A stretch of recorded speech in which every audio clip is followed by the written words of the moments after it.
তা কি আপনি জানেন?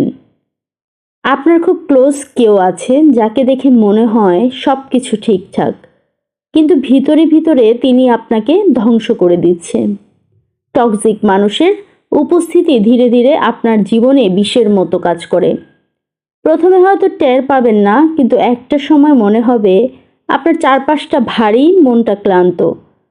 হঠাৎ একটা দিন বুঝবেন এই ভারটা আসলে মানুষেরই তৈরি। আমাদের আশেপাশের এই টক্সিক মানুষগুলোকে আমাদের চিহ্নিত করা উচিত। কিভাবে বুঝবেন যে কেউ টক্সিক? এমন কিছু আচরণ আছে যেগুলো যদি লক্ষ্য করেন তাহলে বুঝতে পারবেন আপনার জীবনের মানুষটি আসলে আপনার জন্য কতটা ক্ষতিকর। চলুন টক্সিক মানুষের আচরণ একটু ভালোভাবে বিশ্লেষণ করি।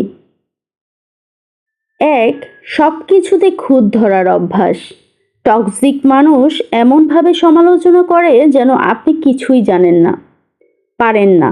আপনার ভালো কাজেও তারা ভুল খুঁজে পায়। মজার ব্যাপার হলো এই সমালোচনা মোটেও গঠনমূলক নয়, বরং তারা আপনাকে ছোট করার জন্যই এটা করে। দুই, কথা দিয়ে আপনাকে বেঁধে ফেলা। তারা এমনভাবে কথা বলে বা কাজ করে যে আপনি নিজের উপর বিশ্বাস হারাতে শুরু করেন। তারা আপনাকে দোষারোপ করে, নিজের সুবিধা মতো পরিস্থিতি গড়ে তোলে। সবসময় মনে হবে